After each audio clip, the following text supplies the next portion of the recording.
मुख्यमंत्री योगी आदित्यनाथ ने श्रावस्ती में चुनावी जनसभा को संबोधित करते हुए विपक्ष पर जमकर हमला बोला।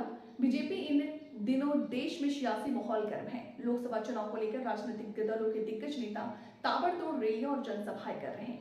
इसी कड़ी में यूपी के सीएम योगी ने श्रावस्ती में जनसभा को संबोधित किया। इस दौरान उन्होंने इंडिया गठबंधन पर जमकर निशाना साधा और क्या कुछ बोले आप ही सुनिए। पूरे चुनाव को अगर आप देखेंगे तो राम भक्तों और राम द्रोहियों के बीच में पूरा चुनाव जाकर के समट गया है। बहनों और भाइयों, राम भक्त आत्मनिर्भर और विकसित भारत के लिए गांव, गरीब, किसान, नौजवान, महिलाओं, इन सब के उत्थान के लिए, देश की सुरक्षा के लिए, सम्मान के लिए कार्य कर रहे हैं। तो राम द्रोही षड्यंत्रों में लगे हैं, षड्यंत्रों में लगे हैं। लगातार कोई ना कोई षड्यंत्र करना, कोई ना कोई देश के खिलाफ षड्यंत्र करना, समाज के लिए खिलाफ षड्यंत्र करना। पहले देश को बांटा, फिर क्षेत्र और भाषा के आधार पर बांटा, और अब जातियों को लड़ाने का काम भी कर रहे हैं। ये लड़ाएंगे, अपमानित करवाने का काम करेंगे।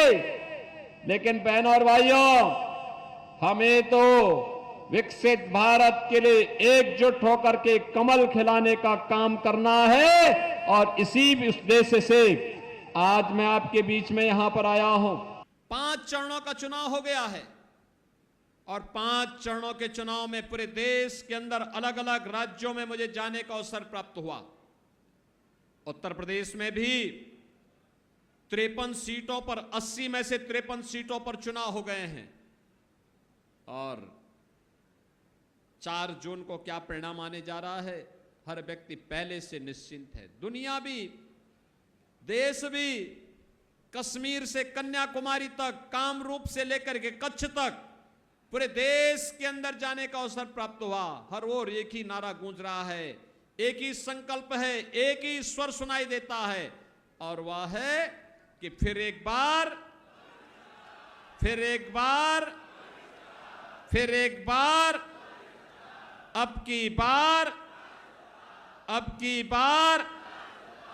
जब 400 पार की बात हम करते हैं तो समाजवादी पार्टी को चक्कर आने लगता है, क्योंकि बहनों और भाइयों, 400 सीटों पर तो उसने कभी सपने में भी चुनाव लड़ने की नहीं सोचा है। 400 सीटों पर तो चुनाव ही नहीं लड़ी है, इसलिए बोलते हैं क्या 400 पार पा जाएंगे? जनता जनार्दन कहती है हां, पाएंगे। और जनता जनार्दन के द्वारा तो यह भी कहा जाता है कि जो राम को लाए हैं, जो राम को लाए हैं, वो कहते हैं क्यों? तो जनता जनार्दन के द्वारा जवाब दिया जाता है कि राम भक्त ही राज करेगा दिल्ली के, राम भक्त ही राज करेगा। और इस समय सबसे बड़े राम भक्त हैं नरेंद्र मोदी।